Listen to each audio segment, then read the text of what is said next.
Lock and load. Oh no. Cliff! Decepticons! Let us be done with this Autobot blight forever! What happened to Magnus? I do not know. We are on the circle pit now!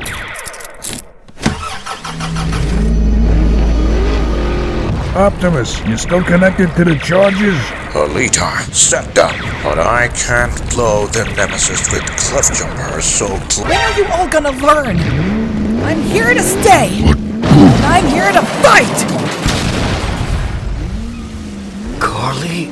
Hey buddy, I'm sorry for not being there for you. Prepare for extermination!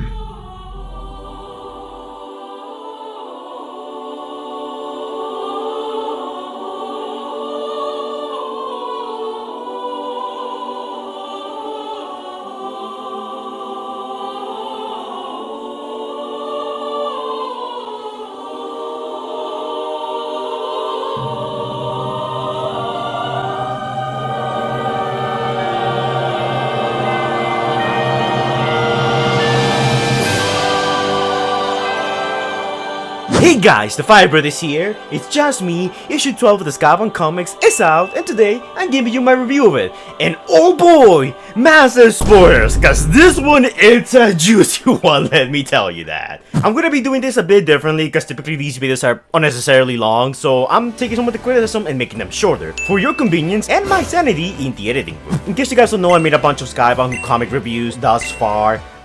Link to all the previous reviews are gonna be in a playlist in the description down below for you guys to check out if it interests you. So once again, I'll be going over spoilers, giving you my thoughts on the issue, which is insane, I might add. It's actually insane. And, you know, doing some speculation as to what we can expect to see for issue 13. So, now that we got that out the way, let's jump right into it. So continuing from where the Skit last left off, Devastator strikes and hits Carly's band. The Autobots see these and charge into battle in this really cool, amazing panel which I can't stop fangirling about because it just looks so cool. Cliffjumper manages to get Carly out in time, but the band and his hand get smashed by Devastator and promptly hit inside the portal where the Combaticons were just ready to enter, only to be smacked down like a bunch of pinballs. I'm not gonna lie, this is the kind of thing you expect on a Saturday morning cartoon, and I love it. Optimus and Alita then double team against Devastator, and we see Alita 1's vehicle mode, which I'm not sure if this is a reference to anything. It looks an awful lot like a Transformers 1 vehicle mode, but I have to say, I kinda like this one a whole lot more. It looks more stylish and more sleek.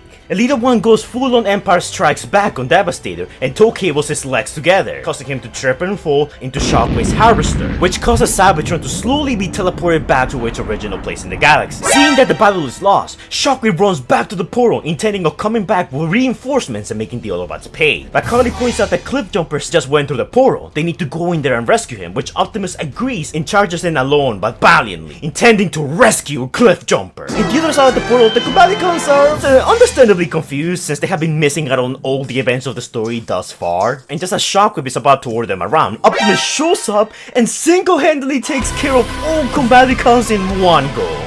This panel is so raw, I can't even begin to describe it. The art for this issue has been stellar. Seeing that he's cornered now, Shockwave attempts to use Cliffjumper as a bargaining chip to save his own skin, but Optimus Prime is done playing. He goes full on Rick Grimes on his ass and shoots Shockwave's arm off before he begins beating Shockwave to a bloody pulp. But just as he's doing this, Optimus gets a vision of what appears to be a baby Spike. He hasn't had these in a while, so I was genuinely surprised when we saw this. Optimus is understandably shocked by this, but then he's even more shocked when next picture we see what it appears to be Spike, a baby Spike, being ripped apart by Optimus himself. You can see that this is Optimus because the arms are still the same, but his hands are now being replaced with claws, making him look very nightmarish. Something really weird here happens. Optimus Prime's eyes turn purple, and he begins slowly crushing Shockwave's head. It's like he's in some sort of trance and can't control himself. But Optimus is not able to snap out of it, and he kills Shockwave, which, oh my god, that was brutal, Optimus. And also, oh my gosh, Shockwave's actually dead to kill him this early. I'm sure he'll be back with Jetfire. Cliffjumper is horrified by this, but the little one who just came through the portals is actually pretty approving of this action. But before anyone has time to debate on it any further, Optimus sees that Cybertron is almost fully teleported back to its rightful place in the galaxy, so they need to go to the portal and get back to Earth. But just as they're about to go back to Earth, Elita 1 shoots the portal. Now when this happened, I was shocked. I did not expect that. Now hints of Elita 1 and Optimus Prime's disagreements were hinted at all the way since, you know, when Elita and Optimus first reunited on Earth. But I didn't think it would go this far. Elita 1 just pulled an Et2 Brutus on Optimus and oh my god, this is insane! Elita 1 says to Optimus that they need him on Cybertron. He can't go. They need to use the energon that was stolen from the planet to revive Cybertron and help the Autobots stuck in there win the war. Optimus is pretty horrified by this, since he doesn't want to use resources they stole from planet Earth. It's basically blood from the planet's inhabitants, and it's wildlife. The Autobots are better than this, and they will not plunder planets in order to benefit themselves and Cybertron. But Elita 1 protests that the planet is dying of thirst. They need to do something, if not everyone and everything on Cybertron will die. Optimus raises Megatron's arm and gets ready to shoot the energon, putting an end to all of this once and for all. But Elita 1 begs with Optimus in this really heartbreaking panel that, look, I actually really do ship Optimus and Elita, so seeing this actually kind of broke my heart a little. Elita 1 begs Optimus to please not do it, to think about it some more. That his people and Cybertron needs it. But Optimus Prime's only response to this is that Earth needs them. So it is with a heavy heart that Optimus pulls the trigger, disrupted the harvesting process, and cut off Cybertron's teleportation to Earth. A small chunk of it gets left behind on Earth's atmosphere, while Elita 1 is seemingly back being stranded on Cybertron. As a result of the explosion, Optimus comes falling down from the sky in a burning meteor, his parts burning and falling off. And just like that, Optimus accepts that this is the end, and he thanks the Primes that if this will be his last sight, that he's grateful that will be such a beautiful sighting of the Earth. But just as all hope seems lost, Beachcomber appears out of nowhere in a flying surfboard and rescues Optimus, safely navigating him through the wreckage and back to Earth. Which, my god, Beachcomber, absolute MVP, absolute mad lad. I never really cared about Beachcomber prior to this comic issue, but man, I really like Beachcomber. I need a Beachcomber toy immediately. Guys, donate to the Patreon so I can afford one. The two land safely in Earth's ocean once again, but all that can go through Optimus Prime is, what have I done? He asks this question over and over again as he sees chunks of Cybertron, his home, falling from the sky, leaving him stumped and wondering if he really did do the right thing. And yeah guys, that's pretty much it for issue 12. Oh my god guys, this issue was insane. If this is the end of the second arc of the series, the third arc will begin with the next issue, issue 13. And from what it appears to be, it looks like that issue might be a flashback issue, or like it will be a prequel issue that goes back before the events that took place on Earth, but we don't really know. All that we know is that Starscream is finally making his grand reappearance. And honestly, speaking of reappearances, this issue left me with a lot of questions, specifically when it comes to like character statuses. Like, are the Combaticons still alive? Is Shockwave gone for good? What happened to Cliffjumper? He's nowhere seen after the great explosion. And I know I sound like a broken record, but what the happened to Jetfire? It's like everyone just forgot that he existed, which is a real shame. It's kind of scummy, especially after that really powerful, you know, comic panel that he had a while back where he said that he was so scared and alone, accused Optimus of just reviving him just so he can be, you know, transported, basically using his husk, which raised a really important moral question which was never addressed. I am a bit upset about that, and I do feel like this comic issue was a tad bit rushed. Yes, it kind of did feel that they were just trying to wrap up everything as quickly as possible. After the initial first few scenes, we don't see Shockwave, Thundercracker, or any of the other Decepticons ever again. It's like the comic kind of just forgot they existed, with the exception of Devastator and Shockwave and his lackey. There's also some things like Optimus Prime's purple eyes, which reminds me an awful lot of TLK, and I bet that's a memory that most of you guys will like to forget. But it still does, it's weird, like I wonder where that's headed. The comic sort of did hint at the fact that back on Cybertron, Optimus was a more fierce warrior that only cared about war and winning no matter what.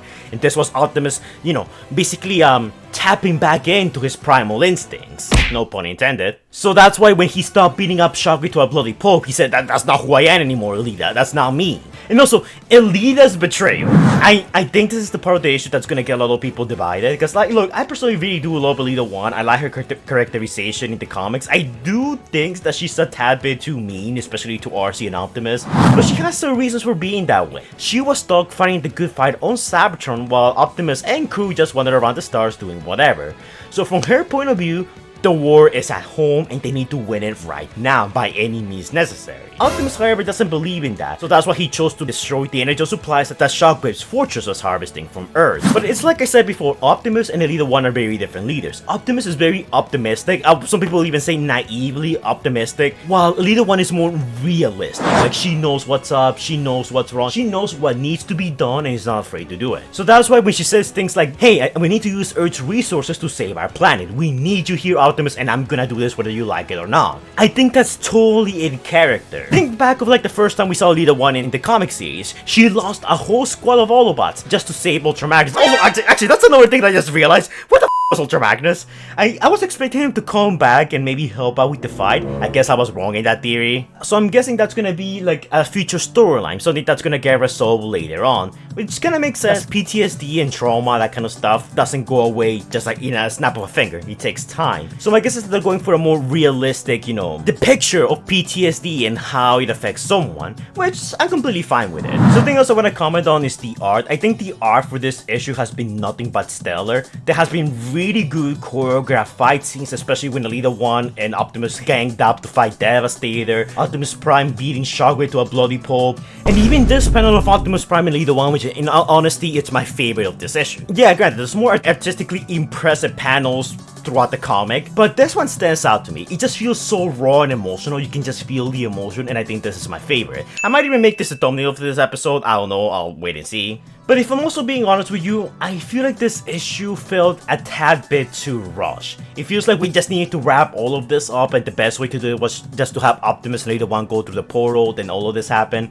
Because a lot of the other Decepticons were noticeably absent. And I think they did this intentionally so that way we could just focus on Optimus, Shockwave, and Elita 1 into the destruction of the space bridge portal. Which, I think was like the main thing that we were trying to achieve. And now there's a huge chunk of Cybertron in the middle of the ocean. So that's definitely gonna get, raise a few eyebrows. I mean, definitely, it's totally gonna raise a few eyebrows, okay? So whatever happens after this, I feel like this is about the time where the humans are gonna start to get involved. More specifically, the human government and that kind of stuff. They might do it through the G.I. Joe, which unfortunately I don't like G.I. Joe. I haven't read the G.I. Joe comics, nor do I plan to, because I'm not interested in the G.I. Joe. But I feel like this is a turning point in the universe, because this is such a huge event that sort of did change things for the Transformers and even for Earth in a way. Because while it wasn't explicitly mentioned in the comic itself, I do feel like the harvest, the damage that Shockwave and the Decepticons did to Earth, is actually going to have a huge effect on, what happens from here on forward. But overall, I really did like this comic issue. I love that Carly got her moment. I love that Elita 1, they decided to go this route with her because it makes her more interesting. It makes her a flawed character with a lot of depth, and I like that. All the Autobots, in my opinion, feel very interesting in the Skybound comics because they all have their own personal opinions and, reacts to certain events, and all of them react differently or act differently or even talk differently in the case with Jazz. But the comic is definitely not lacking in personality, and I love that. I love that a lot. But yeah, if I were to give a score for issue 12 of the Skybound comics, I think I will probably give it... I'll give it a 9 out of 10. Yeah, I think the art carries this issue a lot. The art is insane. I love the choreography. I love the poses. Like, they did a really good job this time around. Even if you don't like the direction of the story or where this went, you have to admit that this is probably, in my opinion, the best artistically made, Skybound comic issue thus far. And as for the ramifications, I mean, I already said it, they're really big, literally. So this is definitely not the type of issue you can just skip and be fine. There's an issue that you have to read because it's an important part of the universe. Some people are saying that this might be the start of Elita 1's, villain arc, and it could be, but I'm not too sure about that. I think she's upset at best, heartbroken at worst. I see where people are coming from after Elita 1's whole declaration of using the Energon for Cybertron, but I don't know, guys.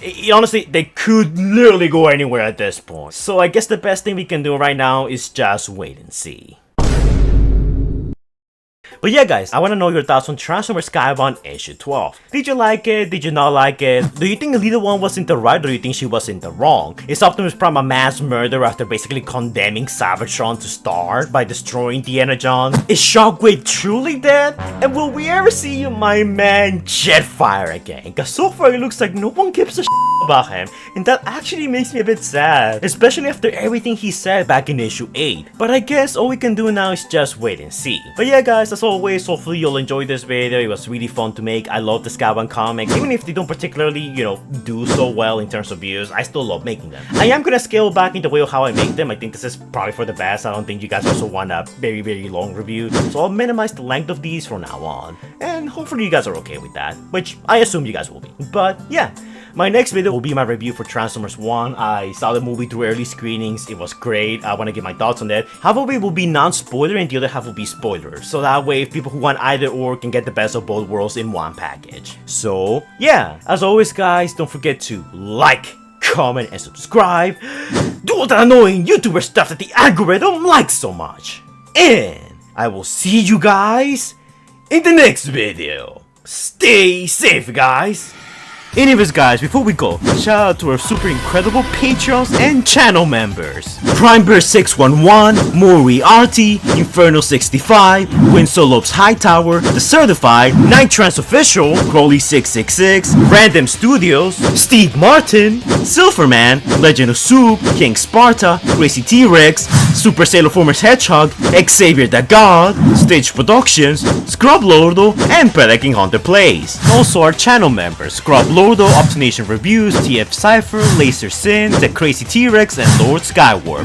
And Surprise Cheetor. Thank you guys for your support, it's much appreciated. If you become a channel member or a patron, you get access to exclusive videos I haven't released yet. You get to collab with me in some of my videos if you so choose to, and access to channel exclusive emojis, and a bunch of other stuff. You also get a shout out to your channel in the description down below, so be sure to check out those guys, as a lot of them are up and coming YouTubers who need all the help they can get. But keep in mind this is entirely optional, because freedom is the right of all sentient beings. Thank you guys for your support, it's much appreciated, and I'll see you all in the next video.